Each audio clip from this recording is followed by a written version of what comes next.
Hello दोस्तों, स्वागत है फिर से आपके अपने यूट्यूब चैनल में। आज हम आपको बताने वाले हैं जो फर्स्ट चैप्टर है हमारा 10th क्लास की साइंस का, उसके जो 10 इंपॉर्टेंट क्वेश्चन है, 10 बल्कि 9 ही इंपॉर्टेंट क्वेश्चन है, बल्कि 8 ही इंपॉर्टेंट क्वेश्चन है, उन्हें हम बताने वाले हैं। अगर आप इतना करके जाते हैं तो आपको 100% की गारंटी है कि इस चैप्टर से पूरा करके आएंगे। और आपको बता दें कि सीरियल से आपको ये मिलने वाले हैं, प्लेलिस्ट का लिंक डिस्क्रिप्शन में है, आप जाकर सीरियल से देख लीजिए। चैप्टर वाइज इंपॉर्टेंट क्वेश्चन बनाए गए हैं और जिनका जो सोल्यूशन है आपको उसी चैनल पर मिलेगा। तो चलिए आज की क्लास शुरू करते हैं। तो सबसे पहला क्वेश्चन हमारा रेडॉक्स अभिक्रिया। रेडॉक्स अभिक्रिया क्या होती है इसके बारे में हमने बताया था। जिसमें रेडॉक्स अभिक्रिया उसे कहते हैं जिसमें अपचयन और उपचयन दोनों हो। रेडॉक्स अभिक्रिया कहते हैं जिसमें ऑक्सीकरण बोलते हैं, इसमें H2 का जुड़ना यानी O2 का जुड़ना और H2 का निकलना दोनों हो, उसे कहते हैं रेडॉक्स अभिक्रिया। इसे भी हमने बिल्कुल सिंप्लीफाई किया है, आप जाकर देख सकते हैं। कोई ज़रूरी नहीं है कि इन क्वेश्चनों का जो सलूशन है वो आप इसी चैनल पर देखें। भाई इन क्वेश्चनों को लिख लो एक पेज पे और काम करना चालू करो। आप YouTube पे सर्च करो कि रेडॉक्स अभिक्रिया क्या कहती है, हज़ारों वीडियो आ जाएंगी, जो आपको अच्छी लगे उससे पढ़िए। लेकिन मकसद ये है कि आप पढ़िए। आपको पढ़ना ज़रूरी है, कहाँ से पढ़ रहे हैं, कैसे पढ़ रहे हैं, कोई फ़र्क नहीं पड़ता, किसी को कोई फ़र्क नहीं पड़ता मेरे भाई। आप बस इम्पॉर्टेंट ये है कि आप पढ़ो। किसी को इस चीज़ से मतलब ही नहीं है कि आप कितने परेशान हैं, कितने अच्छे हैं, कोई फ़र्क नहीं पड़ता किसी को। पढ़ने से मतलब है आप सिर्फ पढ़िए, फालतू चीज़ों पर ध्यान मत दीजिए और पढ़िए। और दूसरा उदाहरण क्या होता है, संचरण किसे कहते हैं, इसे लिखना है आपको। और उदाहरण, अब आप इनकी डेटें देखिए। जो फर्स्ट वाला क्वेश्चन है रेडॉक्स अभिक्रिया 19, 20, 22, बल्कि 2022 में तो 3 बार आया है। ये जो डेटें हैं ये करंट वाली ली गई हैं, क्योंकि इससे पहले की लिखते तो यहाँ तक आ जाता, पूरा बोर्ड इन्हीं से भर जाता। 2010 तक की लेते तो, क्योंकि ये भाई इंपॉर्टेंट क्वेश्चन है पहले चैप्टर के, जो नॉर्मल रिपीट होते रहते हैं हमारे बोर्ड में। यूपी बोर्ड की बात कर रहा हूँ मैं, नॉर्मल बेसिस पे यूपी बोर्ड ही चलता है हमारे यहाँ। तो संचरण और उदाहरण, मतलब इस चैनल पर यूपी बोर्ड ही चलता है। संचरण और उदाहरण, संचरण क्या है, ये जो उदाहरण लिखा है इसका मतलब है कि संचरण लिखना है, जो संचरण अभिक्रिया लिखनी है, और इसका एक लिखना है उदाहरण। संचरण किसे कहते हैं, जैसे मान लो आपने लोहा रख दिया बाहर और लोहे पे जंग लग गई, इसी को कहते हैं संचरण। किसी मतलब ऑक्सीजन या वायु की जितनी नमी में आ जाता लोहा तो इसे संचरित हो जाता है और इसे संचरण कहते हैं। और इसका एक उदाहरण लिख दीजिएगा, लोहे पर जंग लगना, और बस इतना ही काफ़ी है। ऑक्सीकरण किसे कहते हैं, ऑक्सीकरण का भी बताया था हमने, O2 का जुड़ना, O2 का जुड़ना यानी ऑक्सीकरण है। और H2 का निकलना, के ऊपर भी जितने भी इंपॉर्टेंट क्वेश्चन हैं इन पे अलग से स्पेशल वीडियो आएगी। तो कोई बात नहीं, अगर आप लिख लीजिए पहले, नहीं तो आपको मिल जाएंगी बहुत सी जगह पे। मॉडल से पढ़ सकते हैं, किताब से पढ़ सकते हैं, बहुत से सारे सोर्स हैं आपके पढ़ने के। यूट्यूब से भी पढ़ सकते हैं, बिल्कुल सबसे आसान तरीका है।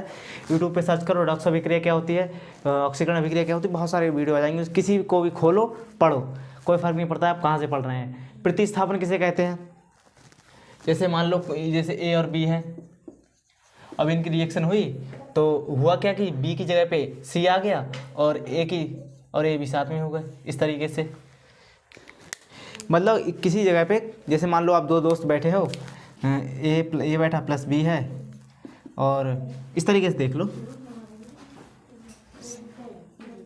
AB है प्लस BC है। उसके बाद हमने देखो इसकी जगह ये जो B की जगह पे C आ जाएगा, AC हो गया प्लस B भी साथ में हो गए। मतलब कहने का मतलब ये है कि अगर आप पार्क में बैठे हैं, कोई व्यक्ति आपको उठा के भगा दे, वहाँ से कोई आपसे शक्तिशाली व्यक्ति आया, जो C था, B से ज़्यादा शक्तिशाली था इस वाले B से, तो उसने क्या किया, B को लात मारी, उसकी जगह पर खुद बैठ गया। तो इसे बोलते हैं प्रतिस्थापन। और इसे भी हमने नॉर्मल सिंप्लीफाई किया है। संकलन क्या होती है, संकलन अभिक्रिया, ये भी अच्छी 19-20 दोनों में आई है, और इसके साथ इससे पीछे डेटों में भी आई थी। संकलन का मतलब होता है संयोजन, जुड़ना।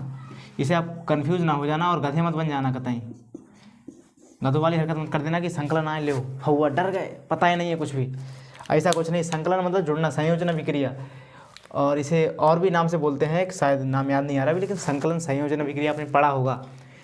और नेक्स्ट है द्विविस्थापन। इसी में देख लो द्विविस्थापन क्या होता है कि आपस में इंटरचेंज हो गए, ये B के साथ आ गया, B C के साथ आ गया, इसी वाला भी। यहाँ पर अब B की जगह पर अगर हम D कर लें तो ज़्यादा बेस्ट रहेगा। हुआ क्या, यहाँ पर देखो नीचे ये डी वाली रिएक्शन, AD के साथ आ गया, AD हो गया प्लस BC के साथ चला गया, यानी आपस में ये देखो ये चेंज हो गए। इसे बोलते हैं द्विविस्थापन, यानी दो एलिमेंट चेंज हुए, द्विविस्थापन। उसके बाद संतुलित समीकरण, ये कोई रिएक्शन नहीं है, इसमें रिएक्शनें आती हैं, आपको संतुलित करनी होती हैं। और ये जो पार्ट है इससे आप बच नहीं सकते, जैसे मान लो यहाँ पर 2a लिख रखा प्लस b है और यहाँ लिखा a प्लस b। अब आपको गिनना है कि दोनों तरफ के बराबर हैं, इधर भी इधर जो अभिकारक हैं, अभिकारक से बनता है उत्पाद, जो उत्पाद है वो बराबर है क्या। तो प्रोडक्ट जो बना हमारा, देखो यहाँ पर कितने 2a है और यहाँ पर a सिंगल a है, यहाँ पर b कितने हैं 1 है, यहाँ पर b 1 है, तो b तो ठीक है। लेकिन अब आप यहाँ पर देखो कि a जो है वो तो एक ही था, इसलिए हमने 2 लगा दिए। अब ये हो गए संतुलित समीकरण, इसे बोलते हैं संतुलित समीकरण। कुछ इसी तरीके से हमने समझाया भी है काफ़ी वीडियो में। ऊष्मा क्षेपी और ऊष्मा शोषी किसे कहते हैं, ये इंपॉर्टेंट रिएक्शन है।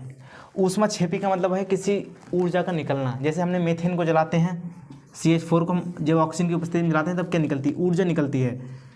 ऊर्जा इस तरीके से लिखते हैं, ऊर्जा निकलती है, एनर्जी बोलते हैं इसे, एनर्जी निकलती है, इसे बोलते हैं ऊष्मा क्षेपी यानी। और ऊष्मा शोषी, हमें जब किसी चीज़ की ज़रूरत हो, एनर्जी की ज़रूरत, हम लेटे हुए कभी ख़त्म वाली स्थिति में, तो हमें क्या क्या चाहिए, खाने की ज़रूरत होगी, तो उस खाने से हमें एनर्जी मिलेगी, तब हम उठेंगे, तो इसे बोलते हैं ऊष्मा शोषी यानी हमें उस एनर्जी की ज़रूरत है।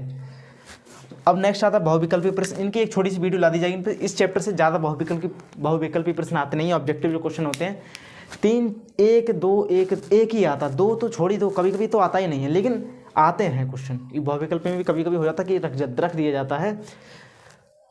5 चैप्टर हैं आपकी केमिस्ट्री में, तो एक एक मान लो आ जाएगा। हो सकता है एक चैप्टर से कभी कभी 2 भी दे देते हैं, नॉर्मल एक आता है। तो आपको 5-6 आपको बता दिए जाएंगे बहुविकल्पी प्रश्न, उन्हें पढ़ के चले जाइए और आपका फंस जाएगा। ज़्यादा आपको ड्रामा करने की कहीं भी जरूरत नहीं है। तो ये थे इंपॉर्टेंट क्वेश्चन, संतुलित समीकरण और जो बहुविकल्प प्रश्न आपको करना ही करने हैं। संतुलित समीकरण आप एक काम करना, मॉडल में जाना, मॉडल में देखना सबसे ज़्यादा डेटे किस पे लिखे हैं, 5-6 आप उसी को तैयार कर लेना, हो जाएगा यार, ज़्यादा कुछ करने की जरूरत नहीं। फिर उसके बाद रेडॉक्स था पहला क्वेश्चन, संचरण रेडॉक्स बहुत इंपॉर्टेंट है, संचरण सेकंड नंबर पे है। उसके बाद ऑक्सीकरण है, प्रतिस्थापन है, संकलन है, द्विविस्थापन है, ये पढ़ के जाइएगा। और ऊष्मा शोषी और ऊष्मा क्षेपी ये पढ़ के जाइएगा। आपका क्वेश्चन इस चैप्टर से इतना ही आता है, यही चीज़ें रिपीट होती हैं। देखो प्रतिस्थापन अभिक्रिया का मतलब है कि आप इसकी एग्जाम्पल का मतलब है इसकी रिएक्शन भी करके दिखाएंगे। डेफिनेशन ही नहीं लिखनी है हमें, रिएक्शन भी करके दिखानी है। तो ये हो गया, समझ में आ गया किस तरीके से हमें कितना पढ़ना है और क्या क्या पढ़ना है। मिलते हैं अगली क्लास में, तब तक के लिए जय हिंद, जय भारत।